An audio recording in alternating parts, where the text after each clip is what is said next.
Assalamualaikum warahmatullahi wabarakatuh. Perkenalkan, nama Bapak Muhammad Amir Ramadhani dari Program Studi Bimbingan dan Konseling Universitas Lambung Mangkurat Banjarmasin. Pada pertemuan kali ini, Bapak ingin membahas tentang etika pergaulan.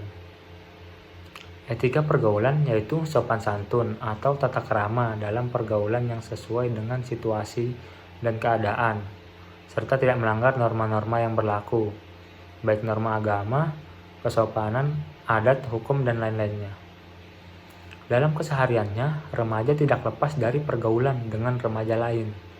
Remaja dituntut memiliki keterampilan sosial untuk dapat menyesuaikan diri dengan kehidupan sehari-hari. Keterampilan-keterampilan tersebut meliputi kemampuan berkomunikasi, menjalin hubungan dengan orang lain, mendengarkan pendapat atau keluhan dari orang lain, memberi atau menerima kritik, bertindak sesuai norma dan aturan yang berlaku.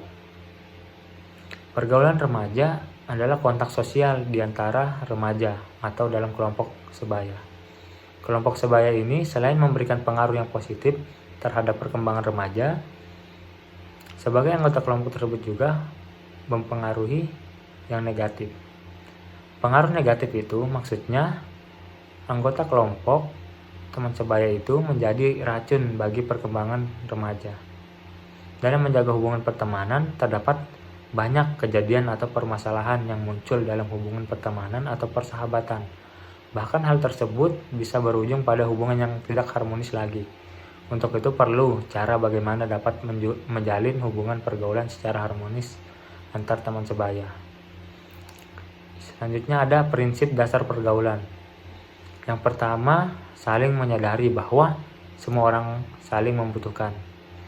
Seperti kita ketahui bersama bahwa setiap manusia itu pasti akan membutuhkan manusia lain. Keadaan ini harus kita sadari betul supaya kita tidak menjadi manusia paling egois. Yang kedua, hubungan memberikan nilai positif bagi kedua belah pihak. Nah, hubungan yang baik adalah hubungan yang saling menguntungkan.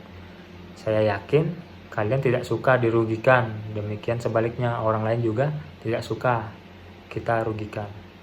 Dari itulah salah satu dasar pergaulan sehat yang lain adalah simbiosis mutualisme. Jangan sampai kita berpikir untuk dapat merugikan orang lain. Yang ketiga, saling menghormati dan menghargai.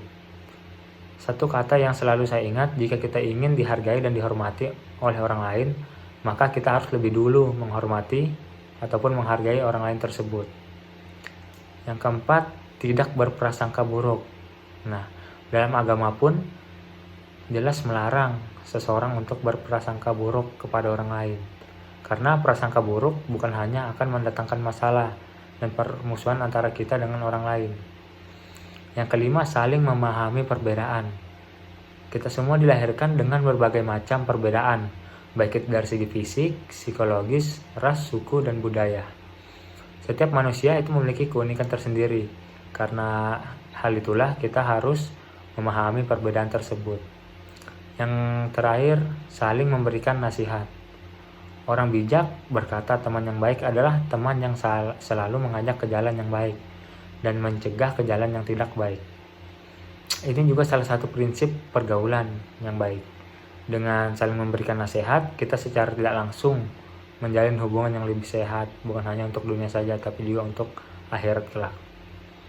Lalu ada etika yang perlu diperhatikan dalam pergaulan. Nah, di antara beberapa unsur etika yang perlu diperhatikan dalam pergaulan dengan teman sebaya itu adalah yang pertama, pilihlah teman yang berakhlak baik agar kita menjadi akhlak yang baik juga. 2, bertemanlah dengan yang memiliki semangat belajar yang tinggi. Jadi kita akan mengikuti semangat belajar yang tinggi juga. Jadi kita akan menghilangkan rasa malas dalam diri kita. Yang ketiga, kembangkanlah sikap saling membantu dan memberi saran dalam kelompok. Yang keempat, kembangkanlah sikap saling menghormati dan menghargai di antara teman kelompok yang sudah Bapak jelaskan tadi.